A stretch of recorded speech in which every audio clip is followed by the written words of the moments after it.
안녕하십니까. 한국과학창의재단 진로멘토링TV는 농산, 어촌 등에 거주하는 학생들과 각 분야 전문가들이 온라인을 통해 진로 소통의 장을 마련하는 목적으로 진행되는데요. 이번 6월달에는 에너지 분야 전문가 4분 모시고 이야기를 나눠보도록 하겠습니다. 이번 6월달은 카이스트에서 진행을 하게 되었습니다. 안녕하세요. 저는 진로멘토링TV 사회자 문정은요. 만나 반갑습니다. 네, 자 그러면 오늘 멀리서 잘생긴 우리 대학생 두 분이 대표해서 와주셨어요. 우리 대학생 MC분들 한번 소개 한번 해주실까요? 네, 안녕하세요. 저희는 평소에 에너지 문제나 에너지 사업에 관심을 갖고 있다가 이번에 기회가 생겨서 이번 진로 프로그램에 참여하게 된 대학생 MC를 맡은 이동빈, 김태호라고 합니다. 반갑습니다. 네, 만나 반갑습니다. 우리 대학생 MC 두 분이 대표를 해서 여기 네 분께 질문을 좀 이따 드릴 거고요.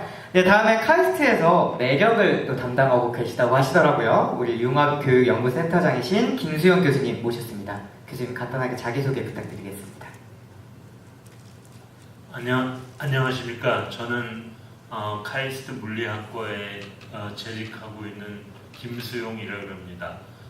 제가 이제 물리학과에서 그동안에 한 30년 이상 학부, 대학원 학생들을 가르쳤고 그리고 이제 융합교육센터라는 걸 만들어가지고 창의재단이라든가 각종 다른 기관에서 지원을 받아서 초중고 학생들의 자유학기제라든가 여러 가지 체험 활동을 하는 데 필요한 교과서를 만들고 아웃리치 사업 등을 행하고 있는 사람으로서 오늘 진로 멘토링 TV에 출연을 해가지고 여러 학생들과 같이 대화를 할 수 있게 돼서 너무나 반갑습니다. 감사합니다. 네, 감사합니다. 교수님 긴장하신다고 말씀하셨는데 전혀 긴장하지 않으신 것 같습니다. 네, 다음엔 한국과학기술기획평가원의 이정재 실장님 모셨습니다. 네, 안녕하세요. 한국과학기술기획평가원 인재정책실 이정재입니다. 이 자리에서 에너지 관련된 얘기가 있는데요. 저희 기관에서 그리고 저희 실에서 미래직업에 대한 연구를 하고 있습니다. 그 부분에서 아마도 에너지에 관련된 미래직업에 대해서 오늘 말씀드리고자 합니다. 네, 다음엔 우리 대학생 MC인가 싶을 정도로 젊은 두 분이 계세요. 네, 다음엔 해줌의 권호연 대표님 모셨습니다. 네, 안녕하세요. 해줌의 젊은 대표 권호연입니다. 네, 저희 해줌은 그 태양광 사업을 하고 있는 회사고요. 이제 일반 태양광 시공뿐만이 아니라 저희는 이제 IT와 데이터 분석 기반으로 해서 이 태양광이 이제 국내 주요 전력원으로 넘어가는데 기술적인 그런 이제 기술 개발과 사업을 만들어내고 있는 그런 회사입니다. 네, 아마 이제 오늘 그 에너지 쪽에서도 이 태양광과 관련해서 많은 이제 말씀들을 같이 나눌 수 있으면 좋겠습니다. 네, 감사합니다. 네, 다음엔 루트에너지의 윤태한 대표님 모셨습니다. 네, 반갑습니다. 저는 루트에너지의 윤태한이라고 합니다. 저희 같은 경우는 재생에너지와 또 이제 금융이라는 둘 다 어렵죠. 네, 이러한 산업을 융합해서 시민들에게 서비스하는 그런 벤처 회사입니다. 그리고 저 같은 경우는 이 창업을 하기 전에 국제기구에서도 에너지 관련된 업무를 했었고, 그리고 이제 덴마크, 그다음에 아프리카 같은 나라에서도 일을 했던 경험이 있습니다. 그래서 이런 경험들이 여러분들에게 꼭 도움이 되었으면 좋겠습니다. 네, 반갑습니다. 네, 감사합니다. 네, 우리 이제부터는 이제 대학생 MC가 대학생을 대표해서 여기 전문가 네 분께 질문을 한번 드릴 거예요. 우리 먼저 이동빈 학생부터 질문 한번 해볼까요?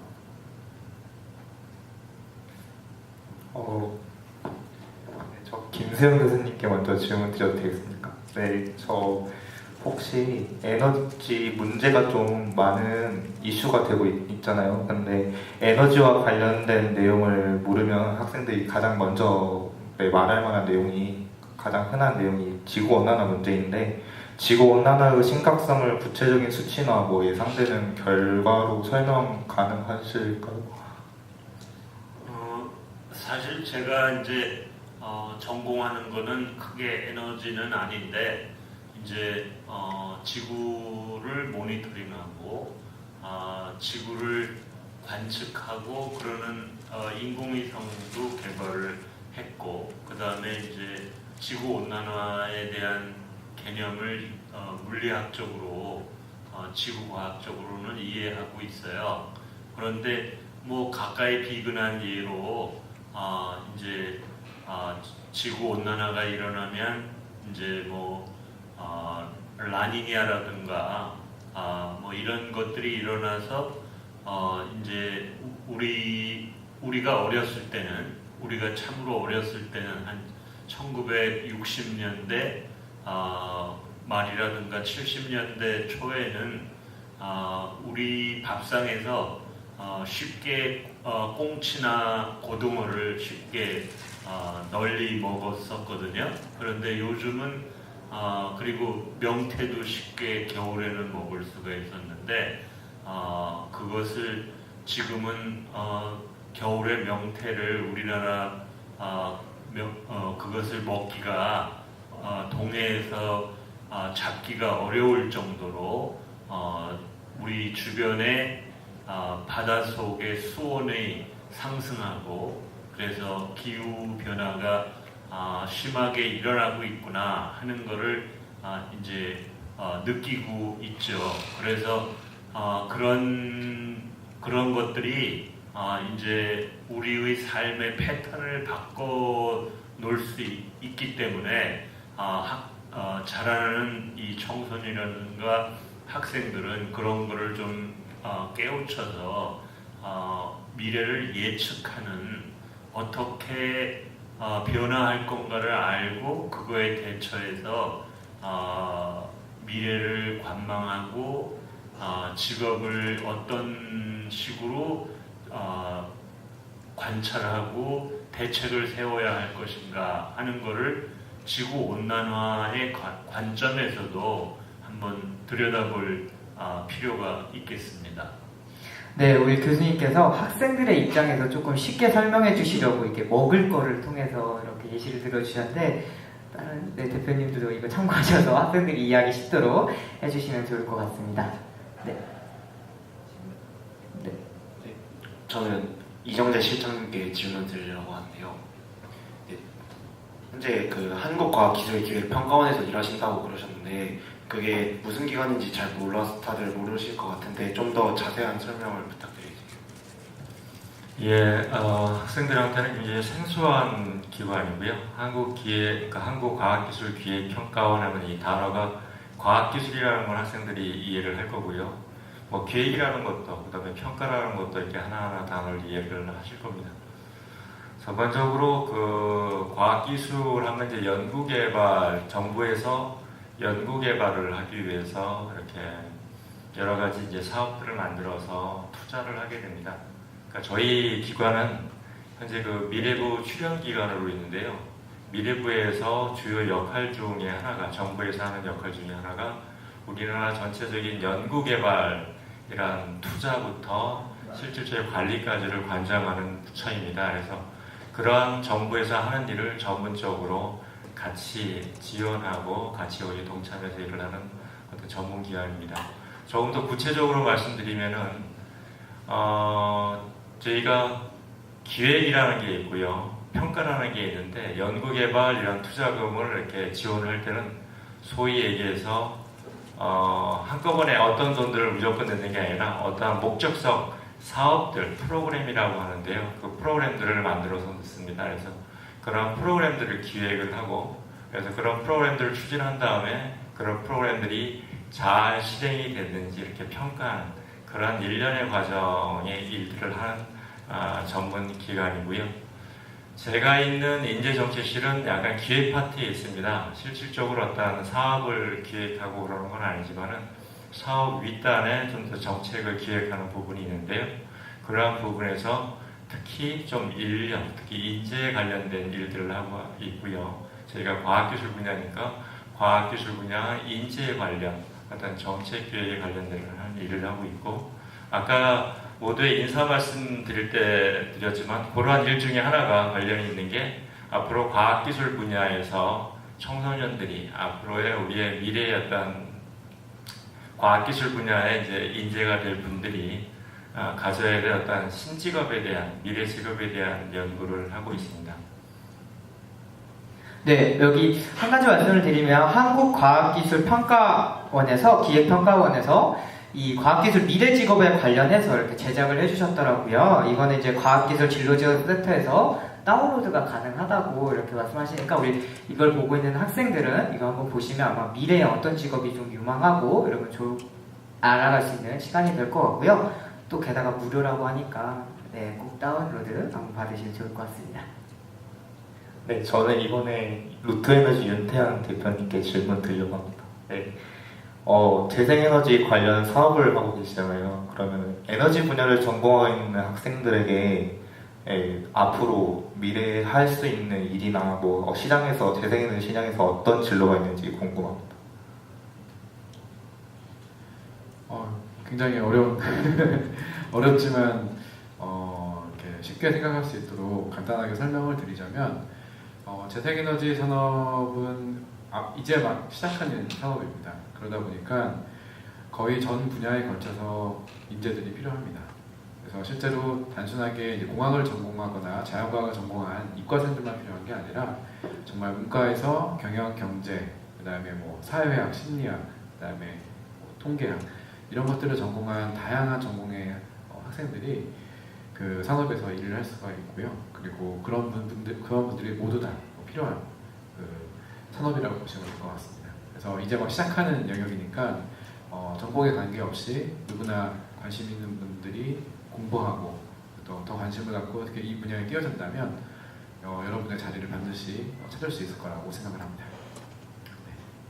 네, 대표님 이게 신재생에너지가 이제 말씀하신 것처럼 얼마 안 된 산업이잖아요. 근데 어떻게 이렇게 하시게 된 거예요? 되게 좀 계기가 어떤 있으셨을 것 같은데 또 학생들이 또 자기 진로에 대해서 고민하고 있는데 이제 대표님 어떤 계기로 이렇게 생각을 하시게 되었는지? 저 같은 경우는 이제 원래 환경에 굉장히 관심이 많았었고요. 그리고 기후변화 문제에 대해서 어렸을 때부터 과학책을 좀 좋아했던 것 같습니다. 그래서 책 중에서 이렇게 지구과학 관련된 책들을 좋아했는데 그 중에서 그런 예를 든 책이 있어요. 그 개구리를 이제 차가운 물에 넣어놓고 끓이면은 개구리가 뛰어나가지 않는데 끓는 물에 넣으면 이렇게 뛰어나간다. 그런 예를 들면서 우리가 알게 모르게 지구가 더워지고 있는 그런 상황을 비교했던 그 이야기가 스토리가 가장 먼저 나왔던 책이 있습니다. 그걸 제가 초등학교 때 읽었었거든요. 근데 그런 책들, 과학책들을 읽으면서 계속 지구과학에 관심이 많았었고 이 지구가 갖고 있는 문제를 가장 잘 해결할 수 있는 솔루션 그 중에 하나가 재생가능 에너지라고 저는 알게 됐습니다. 그래서 이쪽 분야로 진로를 정하고 지금 일을 하고 있습니다. 지구과학 책을 통해서 이렇게 에너지 기업 대표님 혹시 교수님께서 물리학과 책을 좋아하셨나요? 예, 그렇죠. 물리가 좋았고 특히 저는 고등학교 때 수학을 엄청 좋아해가지고 날마다 수학 문제를 뭐 엄청 많이 풀었거든요.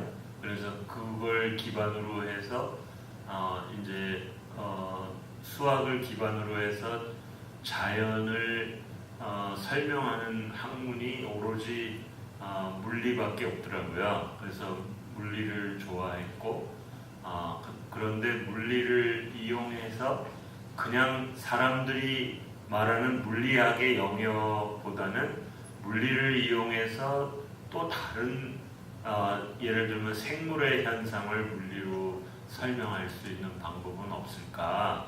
뭐 그런 거를 어렸을 때부터 관심이 많았죠. 그래서 그런 모델링을 하는 거 그런 거를 좀 좋아했어요. 그래서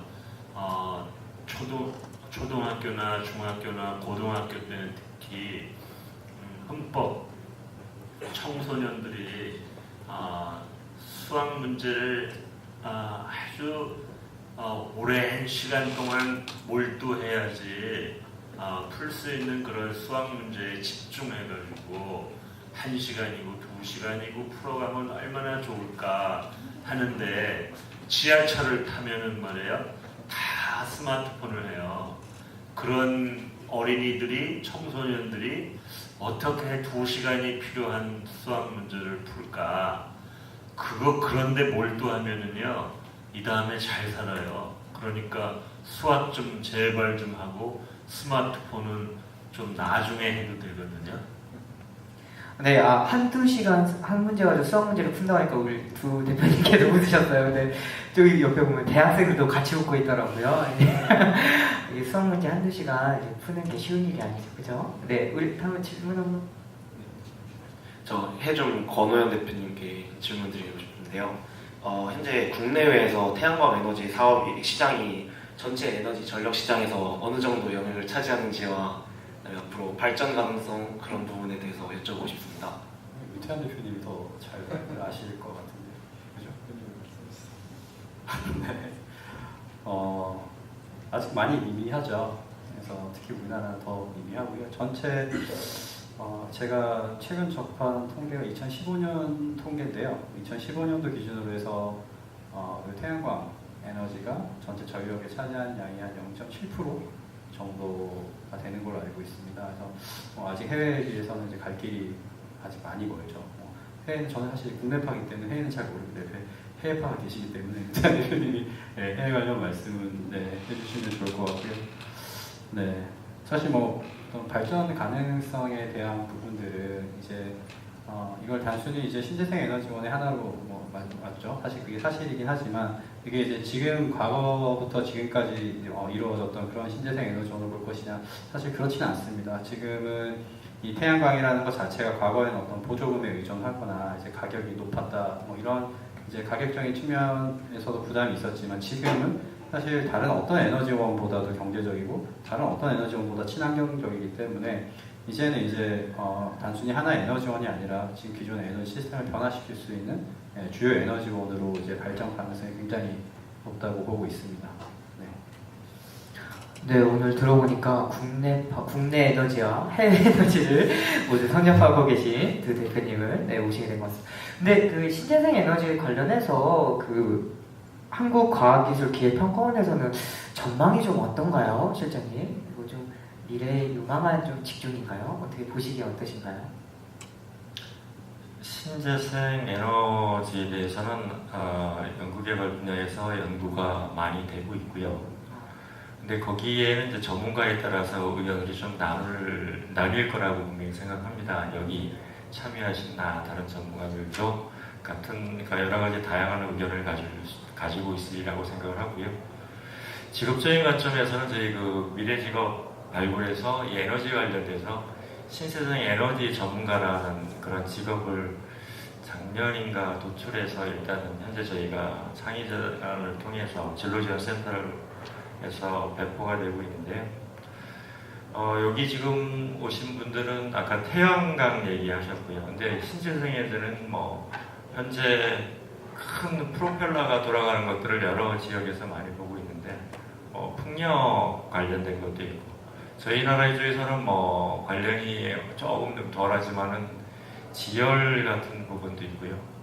또한 연료전지 같은 부분도 다 신재생 에너지 어떤 그 분야에 다 들어가서 굉장히 포괄적인 분야입니다. 근데 아직까지는 충분하게 태양광은 언론에 많이 나와서 그렇지만은 시장이 충분히 다른 에너지원에 비해서는 현재 기존 어떤 석탄 원료의 그러니까 화석 연료에 기반된 어떤 그런 에너지 시장에 비해서는 아직은 에너지 시장이 그렇게 산업적으로는 확장이 되어 있지 않지만은 앞으로 계속 이런 에너지 자원 고갈 문제와 더불어서 이 분야는 계속 성장할 것이라고 전망을 하고 그거에 관련된 연구개발 투자도 꾸준히 이루어지고 있는 상황입니다.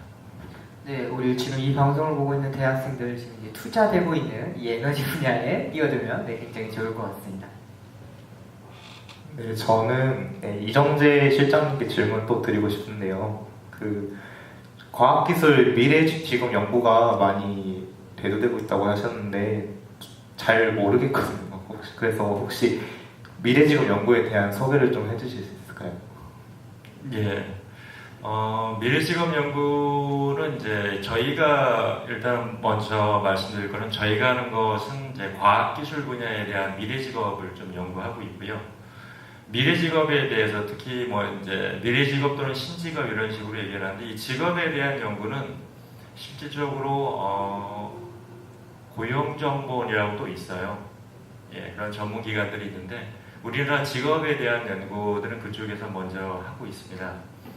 근데 이제 저희가 한 일은 요 부분들을 이제 특히 과학기술 분야, 특히 우리가 과학기술 분야 하면 이제 학과로 따지면 이과니 이제 공과니 이렇게 많이 얘기를 하잖아요.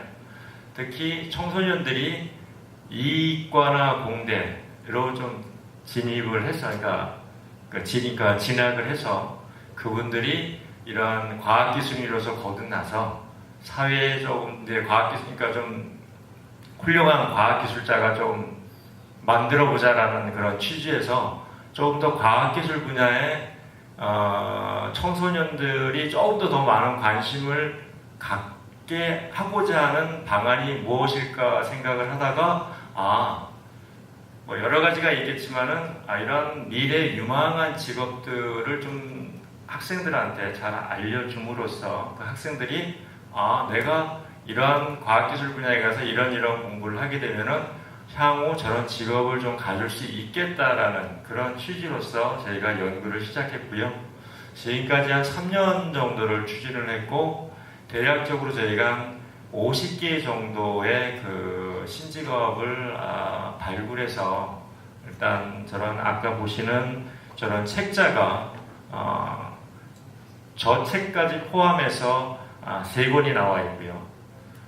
교육 현장에서 조금 더 학생들한테 더 다가가기 위해서 교사님들을 만나 보니까 실질적으로 저런 책자가 교육 현장에서 좀 더 원활하게 활용이 되기 위해서는 동영상 같은 게 좀 필요하다고 그래서 저희가 지금까지 한 6개 정도 동영상을 만들어서 배포하고 있는데 잘 많이 모르시더라고요.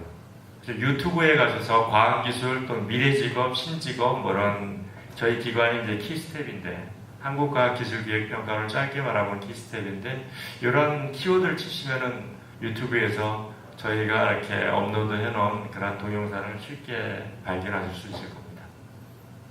우리 취업 준비를 하는 학생들 얼른 유튜브에 들어가셔서 키스 한번 쳐보면 좋을 것 같습니다. 저 김수영 교수님께 질문 드리려고 하는데요. 네, 현재 카이스트 학생들을 가르치고 계신데 카이스트 학생들이나 아니면 다른 이공계 학생들에게 뭔가 개인적으로 좀 더 뭘 어떤 식으로 더 했으면 좋겠다 이런 식으로 바라는 점이 있으신가요? 네, 우리 학생들은 제가 보기에는 하도 학교에서 너무 공부를 하는데 시달려가지고 대학생이 되면은 좀 천진난만하고 순진하고 뭔가 열심히 몰두하고 하려고 하는 사람들이 별로 없어요. 특히 또 모험도 하지 않고. 근데 제가 며칠 전에 인도네시아를 갔다 왔어요. 근데 가만히 생각해 보니까 1400년, 1500년대에 그 멀리서 유럽 사람들이 그 멀리서 배를 타고 와가지고 왜 배를 타고 그 신대륙이라든가 신천지를 쫓아다니면서 200명들이 타고 와가지고 다 죽고 돌아가고 그랬을까? 그런 사람들이 그 신천지에 와가지고 후춧가루를 찾아가지고 그거를 베네치아라는 곳에 전달해서 큰 돈을, 억수 같은 돈을 벌고 그걸 기록으로 남기고 그렇게 그때는 그렇게 포스트 무버가 배를 타고 전 세계를 돌아다니는 사람인데 지금도 제 생각에 가만히 보니까 이 사이버 월드상에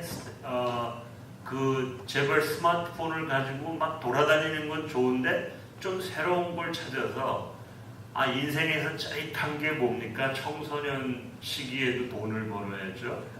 돈을 왕창 벌어가지고 2억도 벌고 10억도 벌고 초등학생들도 벌 수 있다고 생각을 해요. 고등학생들도 벌 수 있고 대학생도 벌 수 있다고 생각하는데 왜 남들이 하는 것만 하려고 그래요? 내가 혼자서 나만이 할 수 있는 일을 찾아가지고 내 적성에 맞는 일을 찾아서 해야 된다. 저는 그렇게 생각해요. 이 에너지를 개발하고 에너지를 사이언티스트나 공학자의 레벨에서 남들이 하는 거를 다 답습하면서 거기에 새로운 창의적인 거를 내가 애드해가지고 뭔가 만들어서 내가 그 세계의 창의적인 사람이요 하고 알리는 그 역할도 중요하지만 저는 옛날에는 미국에서 뉴욕에서 비행기를 타면은 알라스카로 해가지고 시베리아로 해서 한국으로 오거든요. 사할린을 통해서 한국으로 오는데 그 추운 곳에 시베리아의 어느 곳에 엄청나게 에너지 아주 자유롭게 사용할 수 있는 에너지원이 분명히 매장되어 있을 것이다.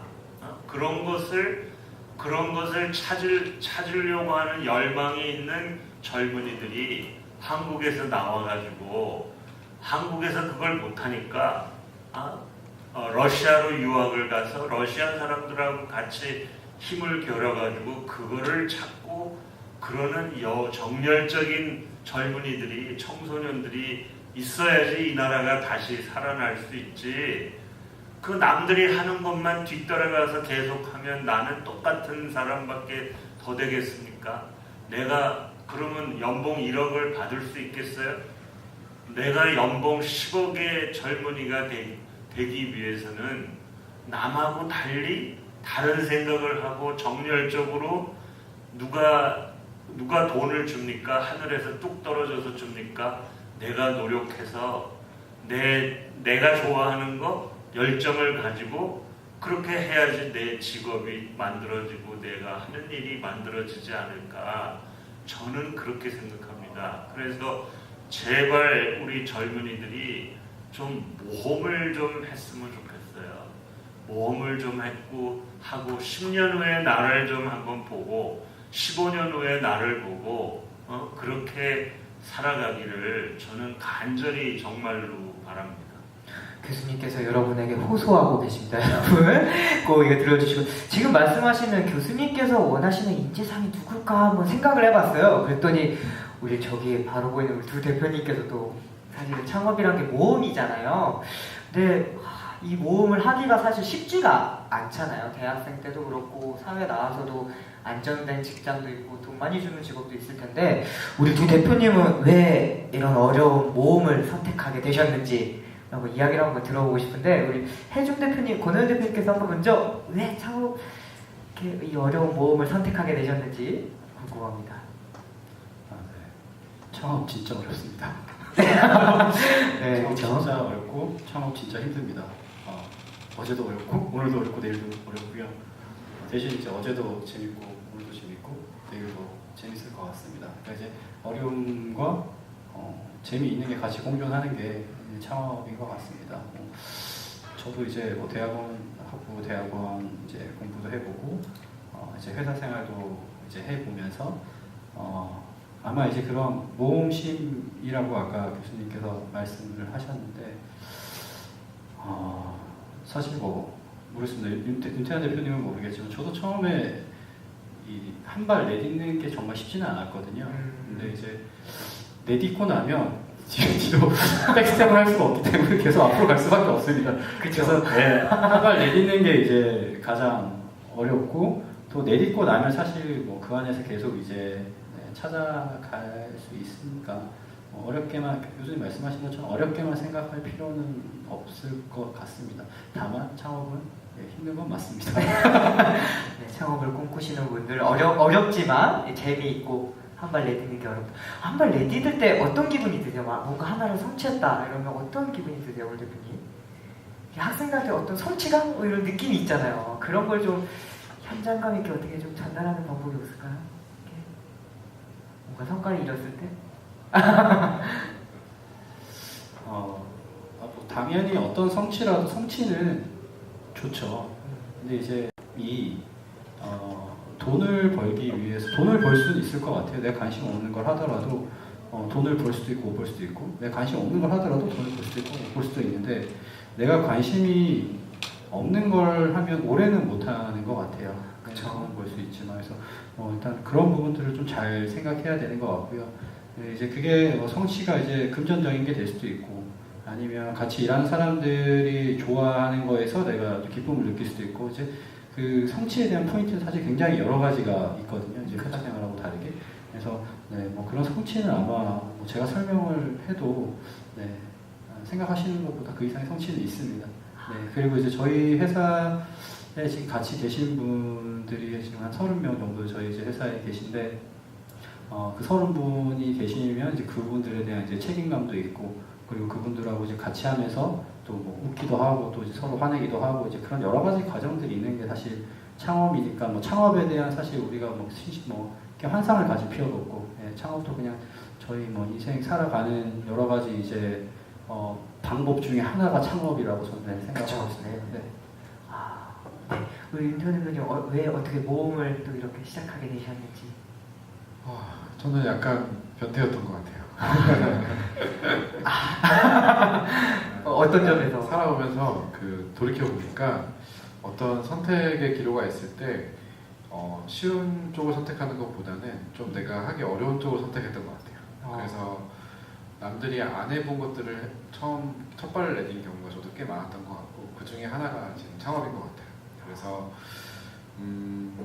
그래서 저 같은 경우는 이 창업을 하기 전에는 원래 국제기구에서 일을 했었는데, 일을 하면서 조금 더 객관적으로 해외에 있었거든요. 그러면서 객관적으로 우리나라를 좀 제3자 입장에서 볼 수 있는 기회가 있었어요. 그래서 그때 이제 다시 우리나라를 이렇게 다시 처음부터 보면서 이 에너지 시스템 분명히 문제가 있고, 이 문제를 해결하기 위해서 누군가 한국에서 좀 일을 잘해줬으면 좋겠는데, 그 당시에는 아직 그런 사람들이 없었어요. 이 일을 하고 있는 사람들이 없었어요. 그래서 제가 생각하는 문제를 해결하는 분들이 없었고, 그래서 그럼 내가 먼저 한번 가서 해보자. 그래서 저도 이제 안정적인 직장이었지만 거기를 이제 또 박차고 나왔던 그런 결정을 했었던 것 같고요. 그리고 지금 그 결정을 한 뒤에 3년 6개월 정도가 지났는데 결코 후회는 없습니다. 아직까지 계속 부딪히고 어려움이 있지만 오히려 이거를 즐기고 있는 것 같아요. 그리고 더 나아질 수 있다는 희망이 보입니다. 그래서 앞으로 이쪽 분야에, 재생에너지 분야에 관심 있는 분들도 아직은 많이 알려지지 않고 어려운 분야일 수 있지만 재미를 갖고 도전해 보면 충분히 많은 기회가 있고, 또 많은 이렇게 도와줄 수 있는 분들이 있으니까 한 발 먼저 내딛는 것을 제가 추천을 합니다. 네. 네, 오늘은 내디드는 걸로 주제를 하게 된 것 같습니다. 네, 저 해준 권호연 대표님께 질문 드리고 싶은데요. 아까 방금 말씀하실 때 한 발 내딛는 게 어렵지, 내딛으면 뒤로 물러설 수 없으니까 계속 나아가셔야 된다고 하셨잖아요. 근데 나아가시다 보면은 분명히 힘든 순간도 있으셨을 것 같은데, 아무래도 국내에 번창하지 않은 분야의 기업이고 그러니까 참고할 것도 별로 없고 그럴 것 같은데, 회사를 설립하시고 5년간 가장 힘드셨던 순간이나 기쁘셨던 순간이 있으신가요? 네, 저희 회사가 이제 2012년도에 시작을 했는데, 그때 태양광 시장이 최악이었을 때, 네, 다들 말릴 때 저희가 시작을 했거든요. 오히려 이제 그게 굉장히 기회가 일단 저희 회사에서 됐던 것 같고요. 남들이 하지 않는 걸 하면 오히려 또 기회가 되는 것 같습니다. 근데 일단 질문이 이제 힘들었던 순간은 아까도 말씀드렸지만 계속 힘들어요. 근데 끊임없이 힘들다. 네, 끊임없이 힘든 건 사실입니다. 그거는 이제 당연히 이제 짊어지고 가야 되고 그 이상 기쁨이 있기 때문에 하는 거죠. 근데 뭐 가장 힘들었다라고 하면 이제 저희가 작년에 이제 저희가 첫 기관 투자를 이제 저희가 받고, 저희 작년 이맘때쯤에 저희가 인원이 한 10명에서 12명 그 정도 있었거든요. 근데 이제 한 4달 지나고 한 10명이 또 이제 생기고, 원래 10명이었는데 또 4달 지나고 또 10명이 생겨서 지금 이제 저희가 8개월 만에 10명이었던 사람이 30명이 됐단 말이죠. 그래서 이제 최근 8개월이 제일 힘들었던 것 같아요. 그래서 이제 10명에서 의사결정을 하고 저희가 이제 회사를 이제 갖고 나가는 것하고 이제 사람이 늘어나면서 사실 지금도 뭐 30명밖에 안 되지만 이제 그런 경험이 부족하기 때문에 이제 계속 그런 하나씩 만들어가는 거에 있어서 굉장히 힘든 것 같고요. 기뻤던 순간도 사실 이제 많죠. 예, 힘든 것만큼 기쁜 것도 많은데 뭐 회사 자랑을 좀 하자면 자랑 좋아합니다, 대표님. 네. 자랑 좀 많이 해주십시오. 네네. 예, 저희가 사실 2012년도에 설립을 처음에 해서 돈이 너무 없었죠. 저희가 뭐 처음에 500만 원 가지고 자본금 500만 원 가지고 처음에 시작을 했었으니까 사실 돈도 너무 없었고 굉장히 이제 매일 같이 밤새 이제 일을 하다가 네, 이렇게 제가 한날 이제 이렇게 해외 여행 이제 티켓이 한 20만 원인가 30만 원 정도 했는데 너무 그걸 사고 싶더라고요. 그래서 이제 네. 근데 이제 이걸 못 해주니까 되게 미안했어요. 저희 팀원들이 한 5명들 같이 시작을 했는데, 그래서 근데 이제 회사에 이제 이익이 나면 제일 먼저 같이 이제 해외 여행을 가야지 해서 저희가 이제 2014년도에 좀 빠르게 그래도 이제 성립분기점에 도달을 해서 2014년도에 저희가 이제 다 같이 이제 해외 워크샵을 세부로 갔습니다. 그때 이제 비행기에서 제일 기뻤던 것 같아요. 날아가는 공항에서 제일 기뻤던 것 같고요. 네, 그 뒤로도 매년 지금 가고 있습니다. 그래서 많이 지원해 주십시오. 어떤 일에 대한 성취감보다 이제 여행 갈 때 그 설레임이 더 좋으셨던 것 같아요. 그죠? 이렇게 말씀 들어보니까 한번 내디딜 때마다 이렇게 식구들이 더 늘어나시는 것 같아요. 10명으로 시작하셔서 30명까지 대단하신 것 같습니다. 네. 저 루테너지 윤태환 대표님께 질문 드리고 싶은데요. 아까 전에 약간 해외 쪽에 되게 전문가라고 얘기를 들었어요. 네, 근데 그러면 혹시 현재 해외에서 가장 에너지 분야에서 성공하고 있는 나라가 어느 나라인지, 그리고 또 그 나라에서 우리나라가 뭘 본받으면 더 우리나라가 발전할 수 있을지 그런 거에 대해서 얘기해 주실 수 있으실까요? 이거는 사실은 거의 10시간을 얘기해도 부족한 얘기일 수 있지만 짧게 말씀을 드리면 저는 덴마크에서 공부를 했어요. 그 덴마크를 가게 된 이유 중에 하나는 그 덴마크라는 나라가 전 세계에서 우리나라처럼 우리나라와 동일하게 지하 자원이 하나도 없는 나라였어요.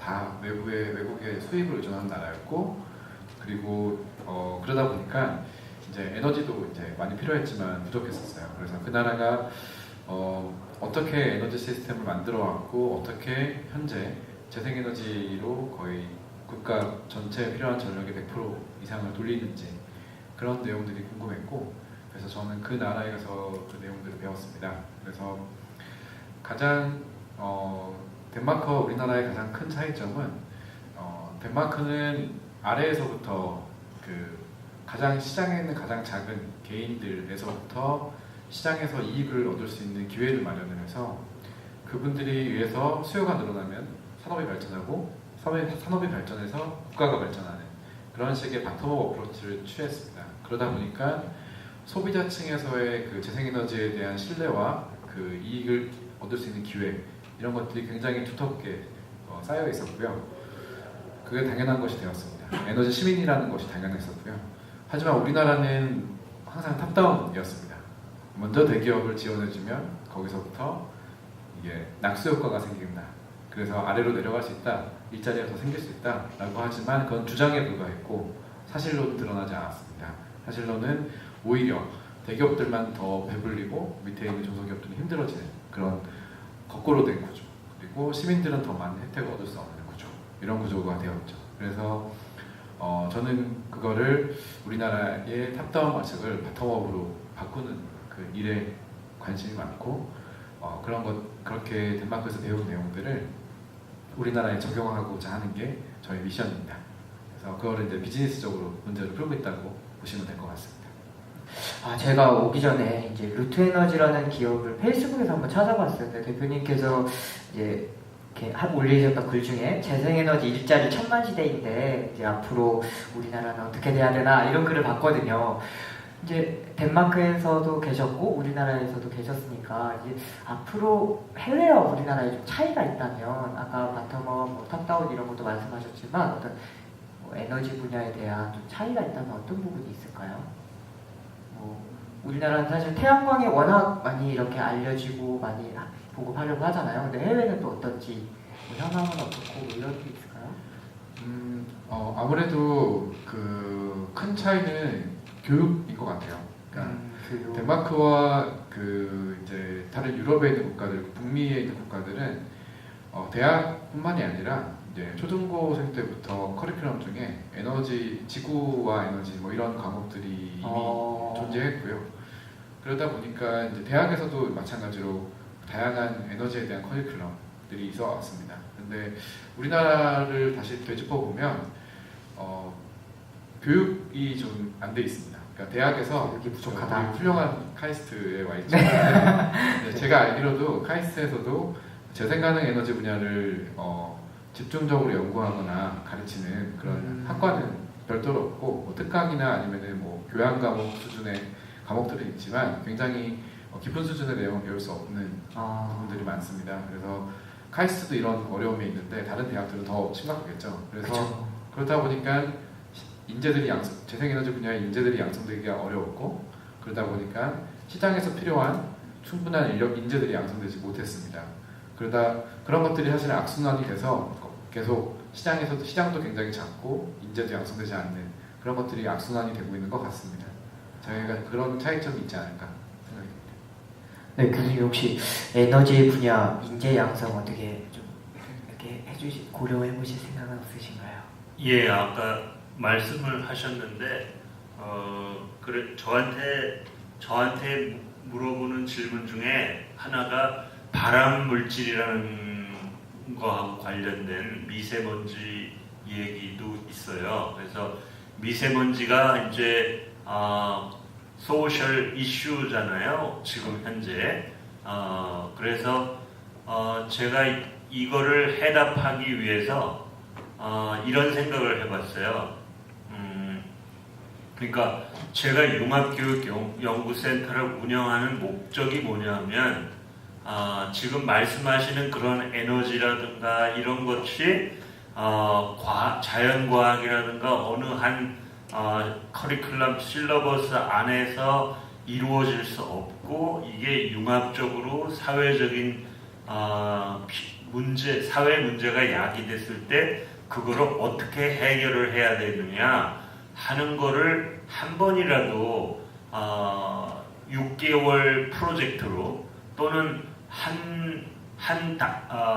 융합 학문으로서의 하나의 프로젝트로 아까 말씀하시는 탑다운이 아니라 바텀업 어프로치에서 학생들의 참신한 아이디어가 가미돼가지고 그게 융합적으로 어떤 솔루션을 그게 가장 좋은 솔루션이 아니더라도 그런 거를 한번 만들어보는 교육 체제를 한번 교육 혁명을 한 번은 해야 된다고 생각을 해봅니다. 그게 무슨 얘기냐면 우리나라가 1980년대 말에서 2000년을 넘어오면서 서울하고 대전을 오가는 고속도로가 아주 짜증날 정도로 그 트래픽 잼도 많았고 곳곳에 서울 시내도 굉장히 그 교통이 밀리고 막 그런 상황이 있었는데 지금 현재는 상당히 많은 문제가 해소가 돼가지고 버스도 잘 다니고 버스 운전하시는 기사분들도 난폭하게 운전을 안 하고 그 에너지를 적당히 LNG 가스를 이용해서 운영하는 버스도 등장을 해서 서울 시내 오염을 상당히 많이 줄여가면서 하는데 그런 교통 지옥으로부터 벗어나는데 우리가 과연 어떤 노력을 했느냐 하는 걸 다시 한번 한 십몇 년 동안에 일어난 것을 다시 한번 과학적으로 그걸 잘 정리하고 해석하고 그렇게 한다면 지금 현재의 수도권에서 벌어지는 또는 우리나라 전역에서 벌어지는 미세먼지 대책을 어떻게 해결할 수 있을까 하는 것을 그런 솔루션을 우리 학생들이 만들어낼 수 있을 거라고 생각을 합니다. 그래서 여러 가지 과학적인 이슈뿐만 아니라 이제 재정적인 거, 행정적인 거, 법적인 거, 금융적인 거, 예산적인 거 이런 것이 모두 다 융합적으로 생각을 해서 이제 그런 사회의 큰 문제를 해결하는 그런 것들이 우리 학교 교육의 중학교, 고등학교, 대학교 레벨에서 해결하려는 시도를 해본다면 그런 경험을 토대로 그런 학생들이 나가가지고 나중에 사회에 가서 자기네들이 모여가지고 전 세계적인 이슈들을 풀어나갈 수 있는 아주 창의적인 인재들이 나올 거라고 생각합니다. 이거는 과학자뿐만 아니라 인문학, 그 다음에 사회학, 예술을 전공하는 사람까지도 하이브리드가 돼가지고 같이 해결하려는 노력이 있어야 된다. 저는 그렇게 봅니다. 제가 루테는 윤태환 대표님께서 말씀하셨고 교수님께서 말씀해 주셨듯이 저는 굉장히 이게 좋은 효과인 게 현장에서 느끼는 부족한 부분을 학문적으로 이렇게 보충을 할 수 있다라는 이제 추후에라도 나중에라도 그런 분이 굉장히 좀 발전 가능성이 있지 않나라고 생각을 하고요. 우리 키스텍에 우리 실장님께 하나 여쭤보면 우리 아까 해외 관련해서 얘기가 나왔으니까 우리나라도 그렇고 해외도 그렇고 사실 미래기술 관련 직업이 이렇게 같나요? 아니면 조금씩 이렇게 다른 나라는 어느 쪽이 더 유망하고 뭐 이런 게 좀 차이가 있나요? 예를 들면 우리나라 뭐 에너지가 유망하면 다른 나라는 뭐 좀 어느 쪽이 좀 더 유망하다 뭐 이런 쪽이 있나요? 나라마다 좀 다른가요? 일단 그거에 대한 답변은 같다고 할 수도 있고요. 좀 다르다고 할 수도 있습니다. 그래서 일단 직업 발굴 관점에서, 즉 미래 직업 발굴 관점에서 보면은 기본적으로 신산업 분야들은 거의 대동소이한 형태로 나오고요. 서로 이렇게 상호 정보를 교환하는 형태로 보기 때문에 나오고요. 근데 이제 그 산업의 어떤 발달 단계라고 할까요? 예를 들어서 조금 더 서비스업 쪽이 이제 많이 발달되어 있는 나라들은 그런 그쵸. 쪽에 있는 네. 직업들이 많이 나오고요. 근데 그런 산업이 이 국내에 많이 발달이 되어 있지 않으면은 아직까지는 우리나라 상황에서는 그런 직업이 나오지 않는 그런 사람들이 있거든요. 그렇기 때문에 동일한 산업이고 이게 동일한 어떤 단계에 있다고 한다면은 대략적으로 전망하는 직업들은 동일할 수가 있는데 그런 환경적 사항이 좀 다르다고 하면은 다를 수 있다라고 얘기를 할 수 있습니다. 네, 교수 감사합니다. 네, 저는 이번에 또 이정재 실장님께 질문도 드리고 싶은데 지금 저희 막 다양한 에너지 분야비를 말고도 다양한 과학 분야가 미래 직업으로 대두되고 있는데 이런 과학기술 인재 육성을 위해 나라에서 필요한 지원으로서 뭐가 있을지 그런 생각 좀 말씀해 주실 수 있을까요? 이거 대표님들한테도 좋은 이야기가 되지 않을까 생각하는데 네. 그러니까 정부, 그러니까 나라에서 하는 지원이라는 게 좀 더 구체적으로 어떤 걸 의미하는 건가요? 그냥 막 한국과학기술기획평가에서 추진하는 프로젝트를 예를 들어서 국가에서 재정적으로 지원해 준다든지 아니면 프로그램을 국가에서 뭐 더 홍보를 해준다든지 그런 식으로 국가에서 지원을 해주는 부분이 있거나 아니면 바라시는 부분이 있다면 뭐가 있을지 궁금합니다. 정부에서는 특히 과학기술인 육성을 위해서 다양한 일들을 많이 진행을 하고 있고요. 저희가 미래직업 연구를 하는 것도 이 연구비의 원천은 정부에서 나오는 겁니다. 아까 말씀드린 대로 학생들한테 학생 입장에서 과학기술 분야에 대한 어떤 정보를 주고 그쪽에 대한 좀 관심을 유도하기 위해서 우리가 그러니까 학생 입장에서 무엇을 원하는가라고 물어봤을 때, 그러면은 과학기술 분야에 갔을 때 어떤 직업을 내가 할 수가 있는데, 그러니까 기존에 있는 직업에 대한 또 직업 사전은 있고요. 앞으로 학생들이 예를 들어서 지금 대학생들은 기존에 있는 시장에 있는 직업들을 많이 바라보겠지만은, 예를 들어서 초등학생이라고 하면은 그 학생들이 공부를 다 마치고 나와서 직업을 하던, 그러니까 직장을 구하던, 또는 자기가 창업을 해서 또는 뭐 창직을 하던 간에 그때는 또 완전히 시장이 좀 달라져 있잖아요.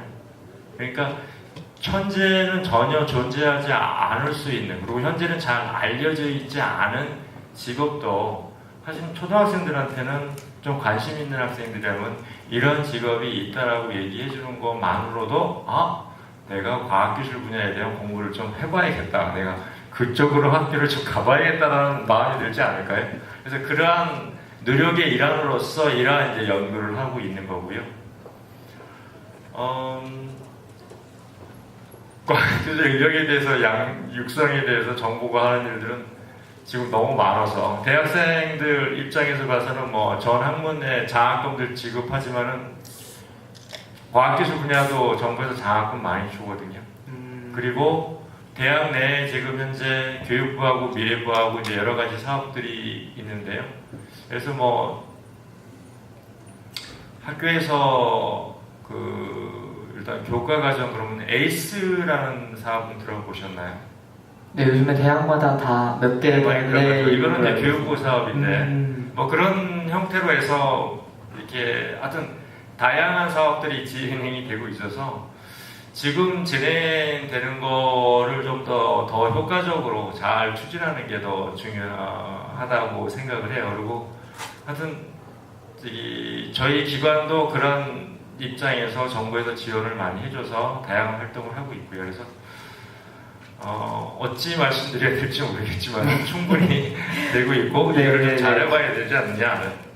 네, 제가 생각하는 우리 두 대표님 표정 보니까 에너지 쪽에 좀 더 신경을 써주면 좋겠는데 라는 표정이신 것 같아요. 네, 그래서 제가 해줌 대표님께 하나 여쭤볼 게 있는데, 우리 해줌이라는 이제 검색을 하면 관련 키워드가 두 개가 나오더라고요. 첫 번째는 태양광, 또 하나는 빅데이터 이렇게 나오는데, 사실 우리 대학생들을 보기에는 빅데이터 따로 태양광 따로인데 어떻게 이렇게 연관이 되어 있는지, 우리 에너지 좀 태양광은 분명 에너지고 빅데이터는 또 다른 분야인 것 같은데 어떻게 이렇게 연관이 있는지 한번 설명해 주실 수 있나요?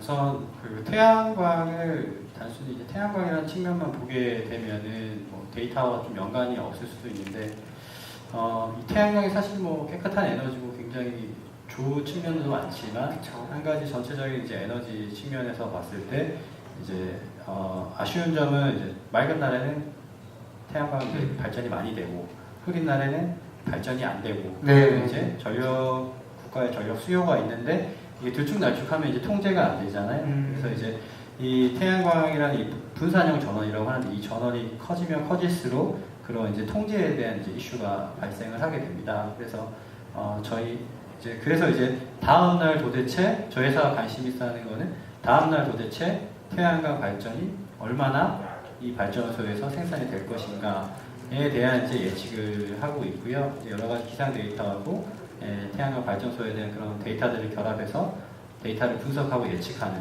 그래서 태양광이 우리 사회에 충분히 많아지더라도 어느 정도 이제 기술적으로 보완할 수 있는 그런 이제 개발을 계속 진행을 하고 있고요. 추가적으로 그런 쪽에서 또 이제 앞으로 계속 비즈니스들이 나올 거기 때문에 그런 쪽도 저희가 많이 투자를 하고 있습니다. 그래서 저희 회사는 사실 처음에 IT 회사로 시작을 해서 이제 태양광이나 비즈니스를 하게 된 회사고요. 그래서 IT하고 태양광을 결합해서 여러 가지 사업들을 만들어내고 있기 때문에 아마 그 두 가지 키워드가 나왔을 것 같습니다. 제가 사촌 동생이 언제 TV를 보다가 그 대표님 말씀하신 것 중에 이제 우연히 그 태양광 관련해서 이야기가 나왔던 적이 있는데, 초등학생 사촌 동생이 장마 때는 어떻게 해요? 이렇게 햇빛이 안 비치네 이런 질문 하더라고요. 근데 생각해보니까 그래 네 말이 맞다, 어떻게 해야 되냐 이렇게 했는데, 그런 건 상관없나요? 뭐 이렇게? 우선은 이제 원래 우리 기상청을 제가 평하게 날씨 맞추는 게 참 어렵습니다. 네. 그래서 그렇죠. 이제 네. 저희도 그렇죠. 이제 근데 이제 날씨 맞추기가 어려운데 사실 이제 태양광이라고 했을 때 비가 온다고 해서 발전이 안 되진 않아요. 예, 빛이 있으면은 발전이 되고요. 그래서 이제 태양광에 적합한 이제 예측을 하는 게 중요하고 이제 두 번째로 아까 말씀하신 질문은 사실 이제 발전이 안 됐을 때 네, 그러면 그렇죠. 어떡하냐를 보완하기 위해서 나온 게 이제 에너지 저장 장치라고 아까 윤태한 대표님이 말씀하신 ESS 충분히 많을 때 저장을 했다가 발전이 안 될 때 그 에너지를 쓰면 되는 거죠. 그래서 지금 앞으로 이제 세상이 이런 이제 태양광 전력이나 이런 것들이 늘어나면 이제 이거를 저장해놨다가 부족할 때 쓰고 이런 이제 세상으로 변화가 이제 계속 되고 있는 거죠. 그래서 여러 가지 보완 장치들은 있습니다. 아, 좋네요. 제가 사촌 동생한테 꼭 이 내용 전달하도록 하겠습니다. 저 두 회사를 운영하고 계신 두 대표님께 같이 질문하고 싶은 게 있는데요. 약간 보통 채용 시에 대학원 이상의 학력을 선호한다는 그런 얘기가 있긴 한데 혹시 그러면은 현재 회사 내에 약간 학사, 석사, 박사 그런 비율을 혹시 알려주실 수 있으신지? 지금 대표님들 직원들 어떻게 학력을 파악을 못하고 계신 거 어떻게 알려주실 수 있나요? 아니면 직종별로 좀 네네네 직종별로 저희는 간단하게. 직종별로 좀 다르고요. 그래서 IT나 이런 데이터 분석을 요하는 직군의 경우에는 아무래도 이제 어떤 대학원에 대한 이제 연구 경력들이 좀 필요하기 때문에 그런 이제 석사 이상 출신들이 이제 많이 포진을 해 있고요. 반대로 이제 비즈니스를 개발하거나 이런 쪽에서는 사실 개인적으로 저는 뭐 그렇게 학력이 높고 낮으면 그렇게 중요하게 저도 사실 이제 이제 박사 수료까지 했습니다만 제가 뭐 박사 수료했다고 뭐 또 잘한 건 아니거든요. 그래서 학력이 높고 낮음보다는 뭐 개인적인 탤런트나 개인적인 그런 것들이 더 우선시 되는 것 같습니다. 다만 이제 일부 직종의 경우에는 그런 이제 연구 경력들이 필요한 직종도 있는 것 같습니다. 개인적인 생각입니다. 루트에너지의 경우는 어떤가요? 대표님께 질문했습니까? 네, 저희도 뭐 동일합니다. 그래서 학기가 있다고 해서 그 일을 꼭 잘하는 건 아닌 분야가 있고 다른 분야가 있으니까 분야에 따라 다른 것 같고요. 그래서 뭐 저희도 이렇게 골고루 있는데 그래서 골고루 있습니다. 그래서 학위는 그렇게 중요하지 않습니다. 결국엔 그 사람이 어떤 일을 해왔고 어떤 분에 관심 있고 앞으로 그 일을 해나가기 위해서 충분한 자질이 있는가 그걸 중심으로 보는 거지 절대로 학교나 아니면은 학위 두 가지를 저희가 지향하고 있습니다. 안 보고 있습니다. 아마 대학생들이 많은 고민을 하고 있는 부분인 것 같아요. 대학원을 진학을 해야 될까? 아니면 그냥 학사만 나와도 괜찮을까? 그런 대표에서 질문하신 것 같아요. 교수님, 이거 대학생들 이제 학생들 보시면 대학원 이렇게 진학하는 비율이 어느 정도 되나요? 대부분이 어느 정도?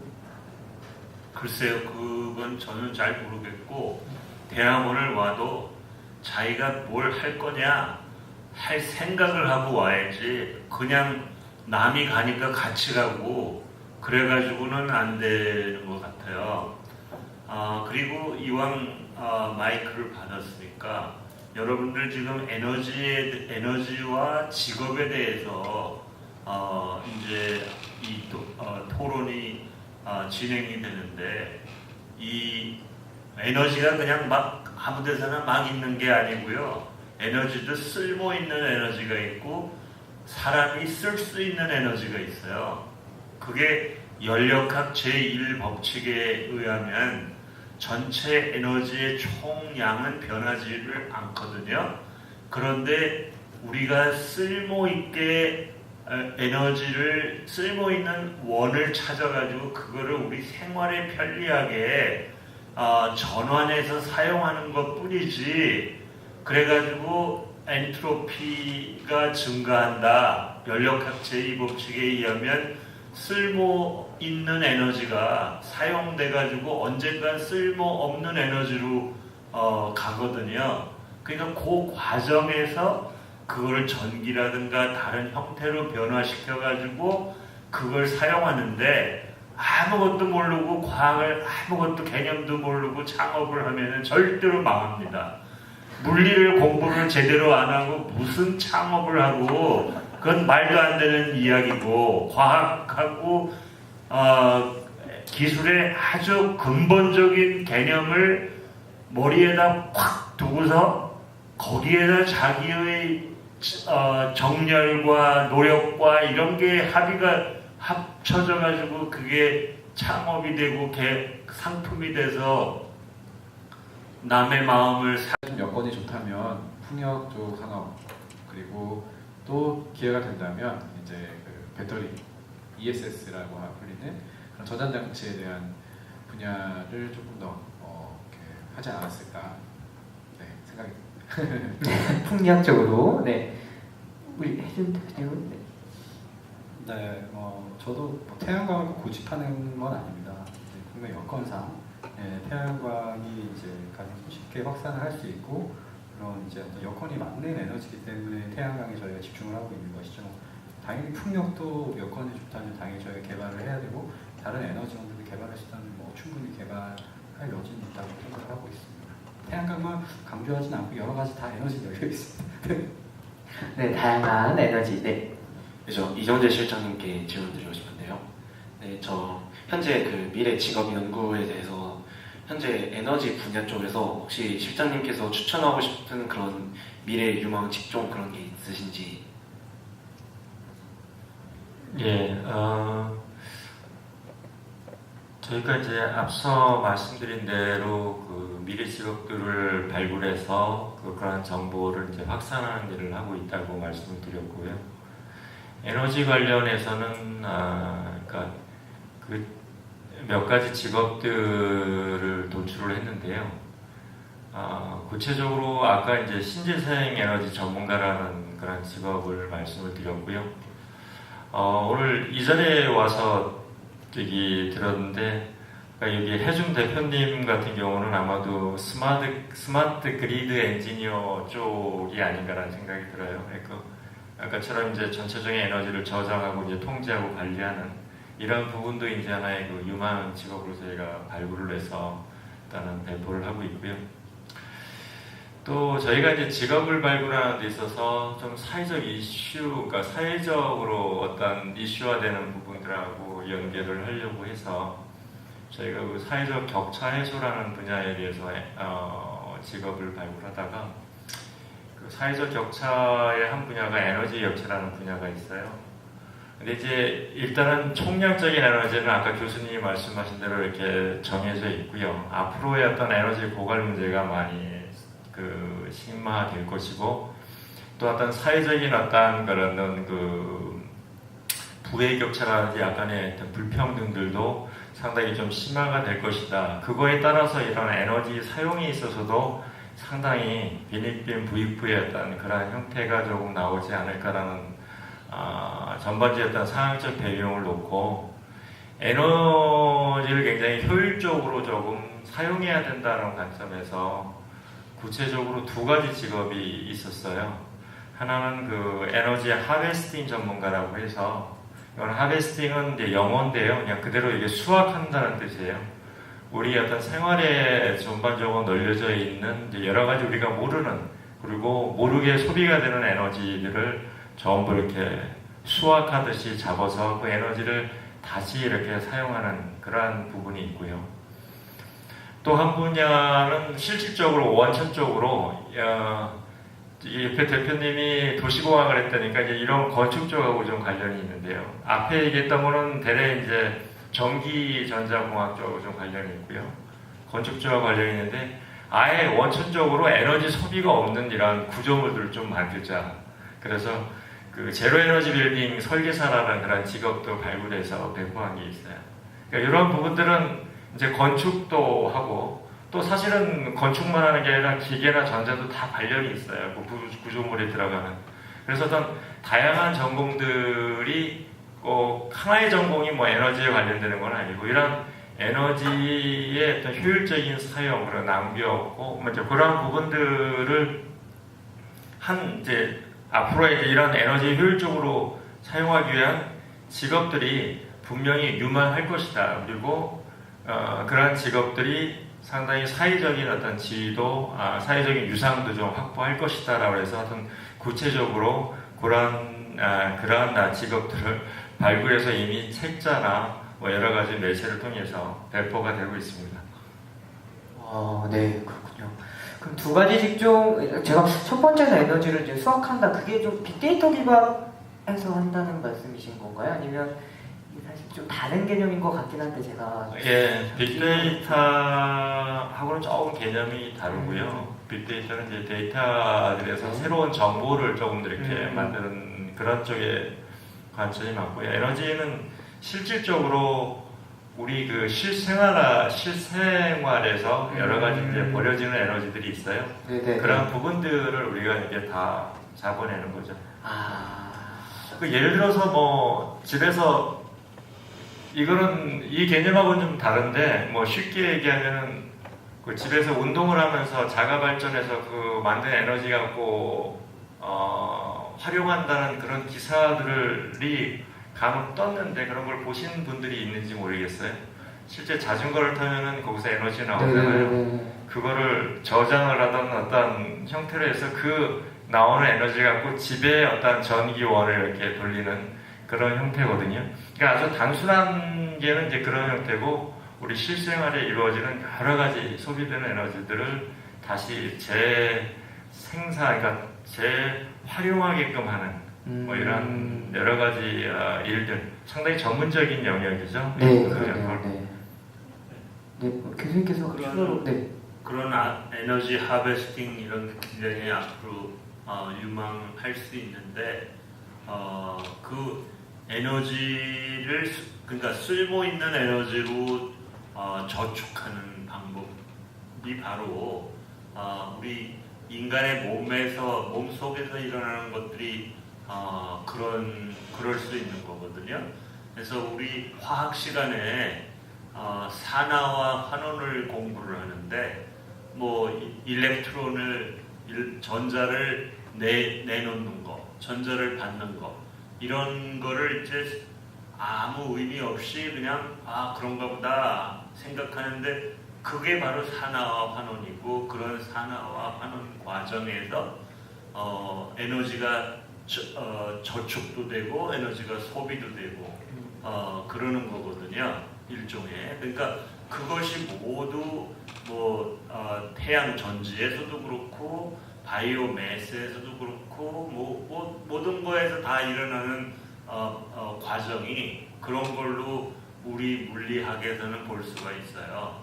그래서 제가 얘기하는 게 뭐냐면 과학적인 직관을 가지고 내가 하는 일을 그걸로 설명하는 모델을 내 머릿속에 가지고서 내가 이 일을 해도 코스트 이펙티브하게 할 수 있느냐 하는 거를 판단할 수 있는 능력이 머리에 있어야 된다 이 말이죠. 그래야지 CEO가 될 수 있는 거예요.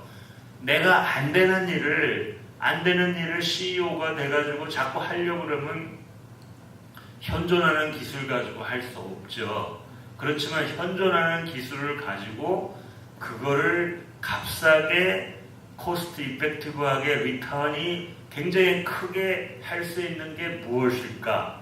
현존하는 테크놀로지에서 그거를 찾는 머리가 돼야지 기술 창업을 할 수 있고 회사를 만들어서 불쌍한 사람들을 먹여 살릴 수 있는 CEO가 될 수 있는 거란 말이죠. 그런 CEO가 되려면 물리하고 화학을 공부를 잘해야 된다 이 말이에요.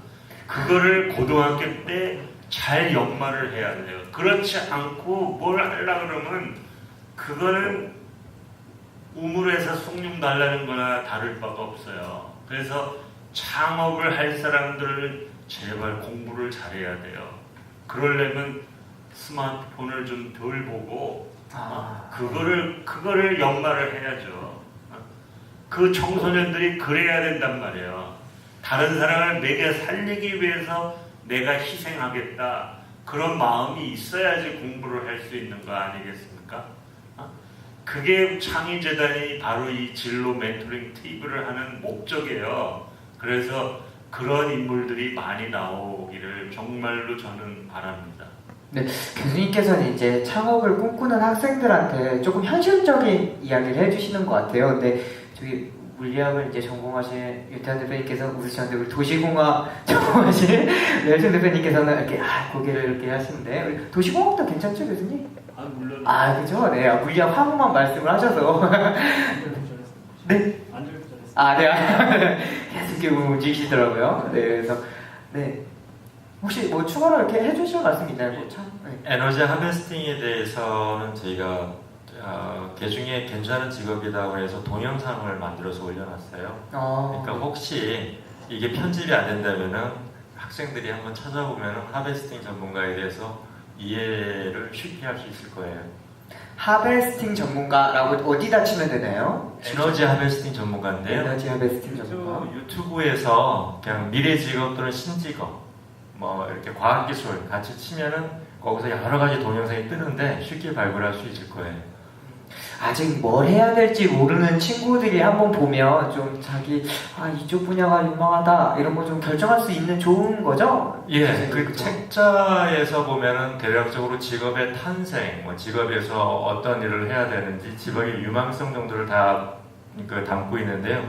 그걸 괜히 함축적으로 약간 애니메이션 형태로 보여주기 때문에 한 3, 4분 정도의 동영상이에요. 그래서 보면은 재밌을 거예요. 지루하진 않고요. 애니메이션 꼭 한번 보도록 하겠습니다. 네, 저 아까 대표님들께 질문 드렸었는데 거기에 대해서 하나 더 질문을 드리고 싶은데요.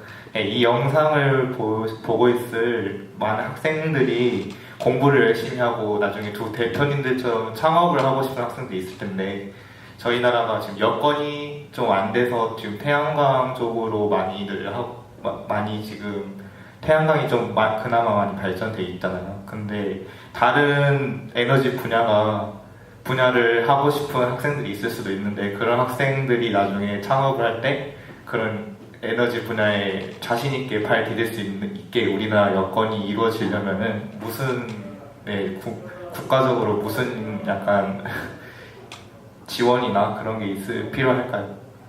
생각을 좀 듣고 싶습니다. 이거 질문이 어렵네요. 그죠, 대표님?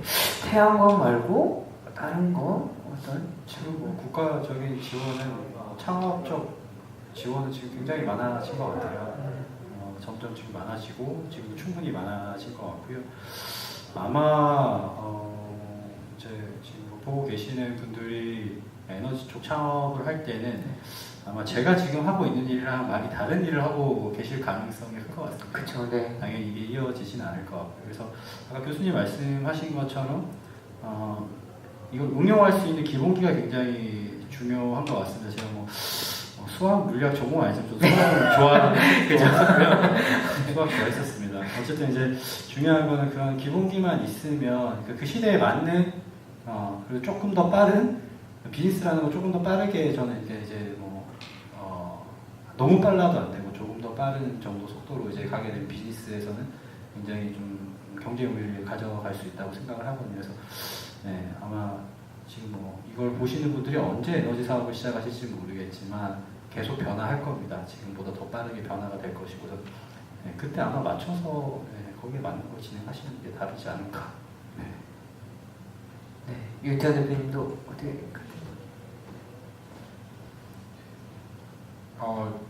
제가 답을 막 생각을 했었어요. 근데 굉장히 어려운 질문이거든요. 그래서 저는 그렇게 했던 것 같아요. 그러니까 에너지 분야는 밸류체인이라고 해서 가치 사슬이라고 하거든요. 처음 이제 엔지니어링 중심의 그 제조 쪽에서부터 저 밑에 다운스트림 쪽에 그 서비스업까지 굉장히 다양한 인더스트리가 여기 있을 수 있는데 그 모든 과정을 다 그 끝까지 모든 그 밸류체인이 다 성립된 그 기술이 어떤 거냐 그거를 먼저 공부를 하고 그쪽에 관심을 가져서 창업을 먼저 하는 게 좋지 않을까 생각이 들고요.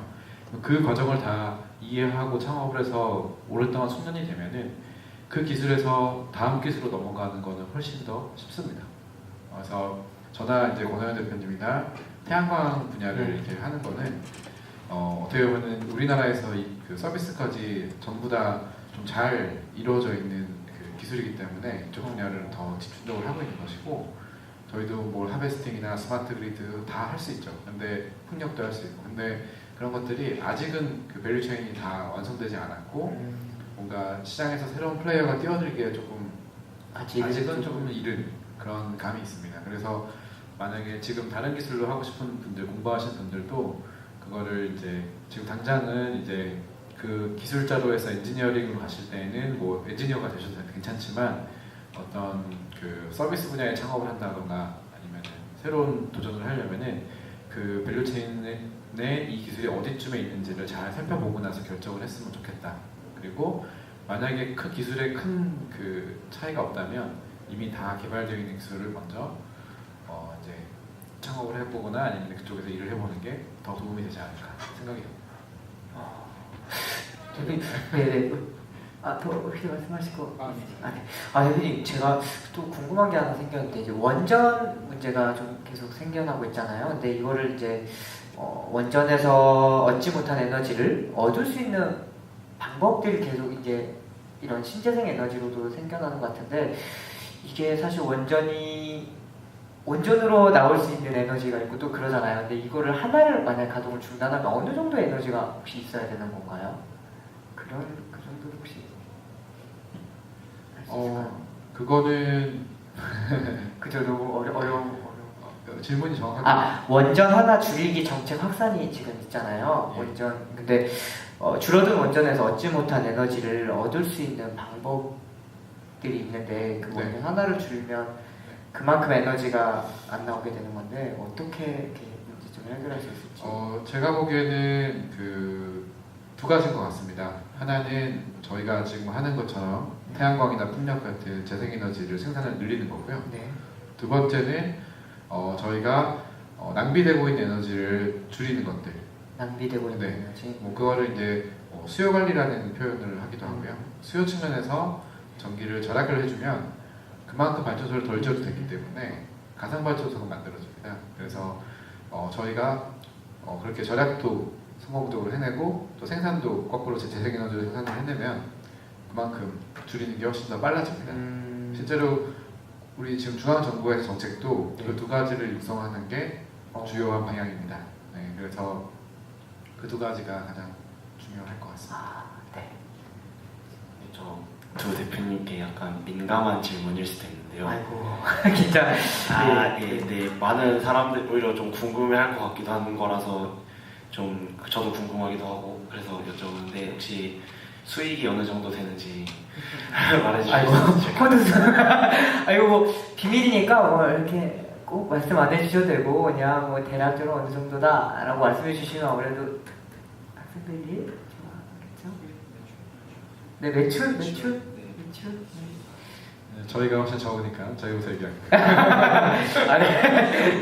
네, 저희는 사실은 아직은 그 회사의 그 서비스가 런칭되지 않았습니다. 그래서 본격적으로 매출이 나기 시작하지 않았지만 그래도 지난 3년간 한 번도 저희 팀원들의 급여를 밀린 적은 없습니다. 네, 기존에 받던 수준과 유사하게 주면서 한 번도 밀린 적은 없는데 그 사이 동안 저희는 계속해서 그 국가에서 하는 R&D 그 연구 과제를 한다던가 아니면 새로운 어떤 프로젝트를 기획해서 진행을 한다던가 해서 회사를 유지를 했었고요. 그래서 이제 본격적으로 사업이 시작이 이제 올 6월부터 이제 되거든요. 그러면은 그때부터 본격적으로 저희도 탁탁탁 올라가지 않을까 생각을 하고 있습니다.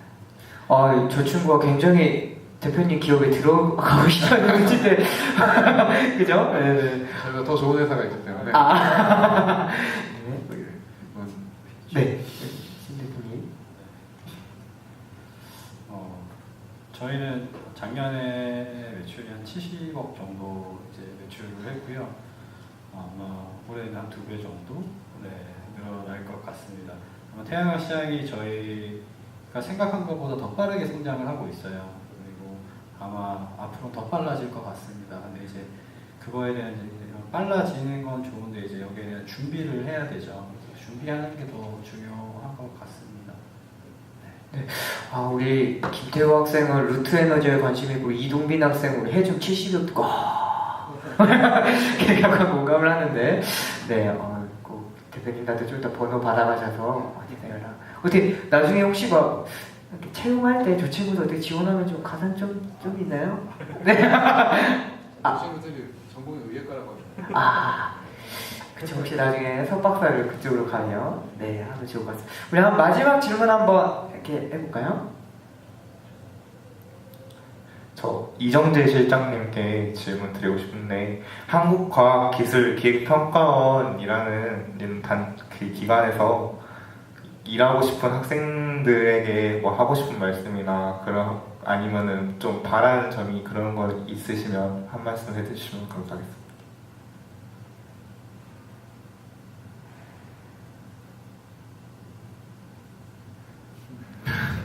질문이 다 어려워가지고 우리 다시 한 번만 질문 한번 해볼까요? 정확하게. 네, 한국과학기술기획평가원에 대한 이야기를 오늘 듣고 한국과학기술기획평가원에 관심을 갖고 나중에 지원을 하게 될 학생들에게 뭐 바라는 점 같은 거 아니면 그런 것 좀 말씀해 주세요. 기업의 인재상이라 한국과학기술기획평가원의 뭐 인재상이라던가 이런 걸 말씀하는 것 같아요, 저.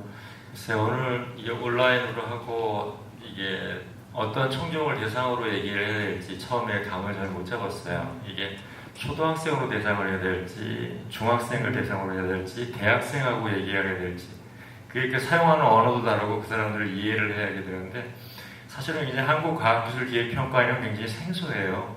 연구개발, 프로그램 이런 것도 다 사실 대학생들도 다 이해 못할 수 있는 얘기거든요. 근데 그 질문은 제가 아마도 학생 입장에서 조금 이제 거꾸로 가서 저희 기관에 어떤 사람들이 일하고 있는지를 좀 하는 게 더 이해를 좀 돕지 않을까라는 생각이 들어요. 저희 기관은 아까 말씀드린 대로 과학기술 분야의 일을 하고 있지만은 저희 기관에 있으신 분의 반은 과학기술 전공이 아니신 분들이에요.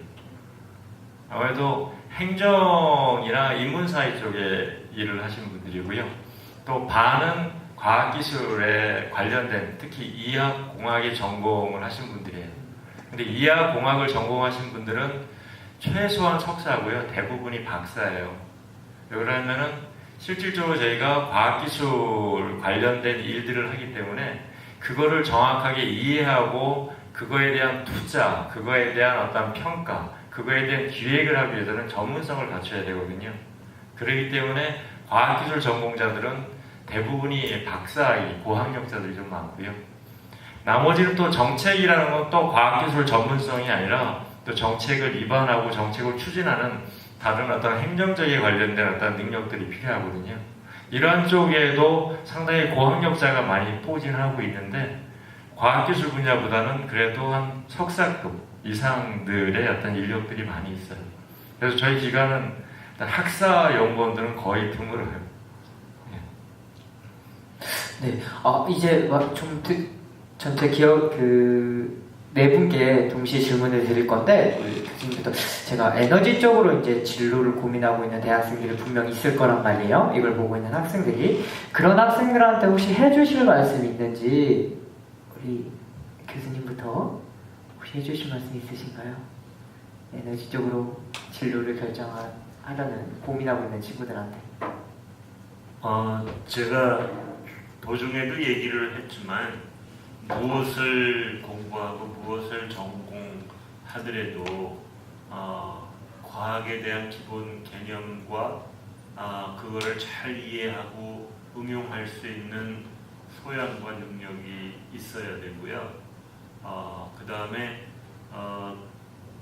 오늘날의 직업은 우리 때는 대학을 졸업하고 대학원을 졸업하고 그 다음에 어느 한 곳에 취업을 하면은 그래도 오래 가요. 20년, 30년, 운이 좋으면 30년을 갈 수 있는데 지금의 젊은이들은 10년을 갈지 15년을 갈지 아무도 예측할 수가 없어요.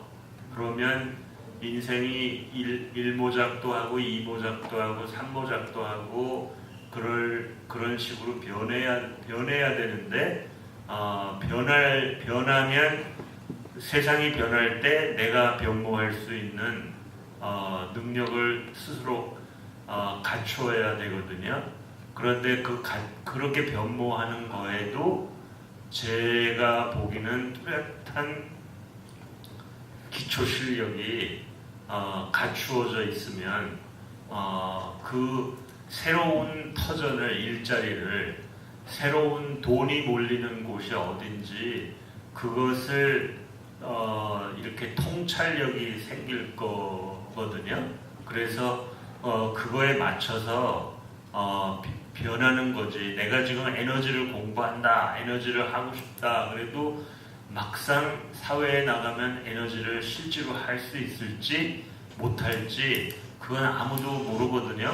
그런데 그런 뭐라 그럴까, 이런 기초적인 역량을 상당히 갖추어야지 내가 앞으로 변하는 세상에 지속 가능하게 여러분들이 잘 살 수 있고 또 가정을 잘 이끌 수 있고, 적어도 가정을 잘 이끌어서 와이프하고 지중해에 가서 요트는 한번 타야 되지 않겠습니까? 이 다음에 50대, 60대 때 좀 그래야 되지 않겠어요? 그리고 제가 며칠 전에 자카르타에도 갔다 왔는데 거기는 장렬하는 태양이 있거든. 있었다 없었다 하지만 거기는 전천후 태양 에너지를 이용할 수 있으니까 아주 어린 청소년 시기에도 인도네시아 학생들하고 채팅을 해가지고 방학 때 아주 조그만 버전의 그 난로 난방 시스템도 만들어보고 그런 체험을 해본 뭐라 그러나요? 그런 결과가 있으면 대학 들어가기도 훨씬 쉬울 것 같습니다. 그래서 그런 좀 생각의 틀을 확 바꿔가지고 그 새롭게 미래를 보는 눈이 생기기를 저는 마지막으로 바랍니다. 네, 아이고 감사합니다.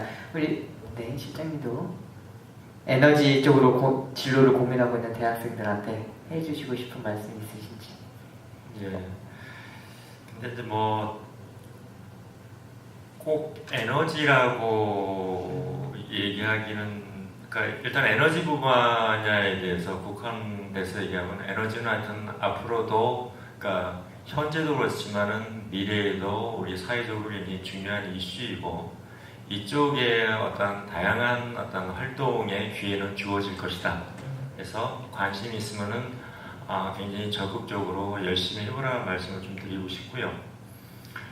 무엇보다 앞에 교수님이 사실은 제가 교수님 말씀에 제가 그냥 공감을 많이 하는데, 그 중에서도 제가 대학생들이라면 현재 뭐 일단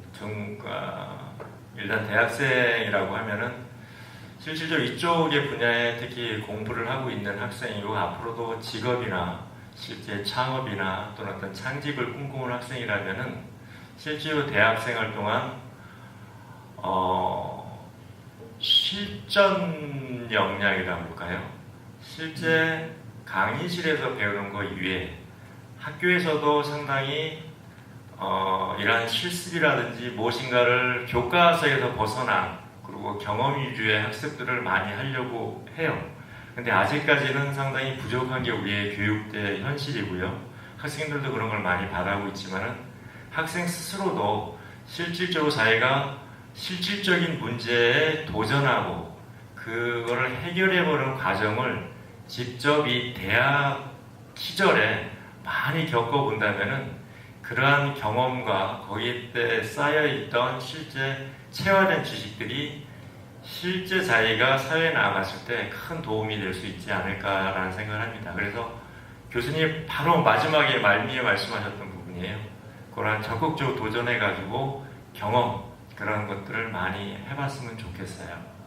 네, 아유, 좋은 말씀 감사합니다. 우리 권호연 대표님 마지막으로 에너지 쪽으로 진로를 고민하고 있는 대학생들한테 해주시고 싶은 말씀이 있다면. 앞에서 좋은 말씀들 많이 해주셔가지고요. 네. 저는 다른 것보다는 저도 지금 태양광을 중심으로 사업을 하고 있지만 앞으로 또 이제 세상이 어떻게 변할지 모릅니다. 얼마 전에 이제 알파고가 커제와의 대결 뒤에 은퇴를 선언을 하고 이제 그 다음 목표로 삼은 게 그 전력 수요에 대한 최적화 시장으로 난 넘어가겠다라고 이제 알파고가 선언을 했죠. 그러니까 이제 이 시장 자체가 아마 앞으로도 많이 변할 것이고 더 아마 기술 기반의 어떤 그런 사업으로서 많이 변할 거기 때문에 앞으로 이제 시장은 굉장히 많이 열려 있고요. 그래서 그런 기반 기술들이나 그런 기반 역량들이 있으면 변화되는 시장에 충분히 같이 진입을 할 수 있을 것 같습니다.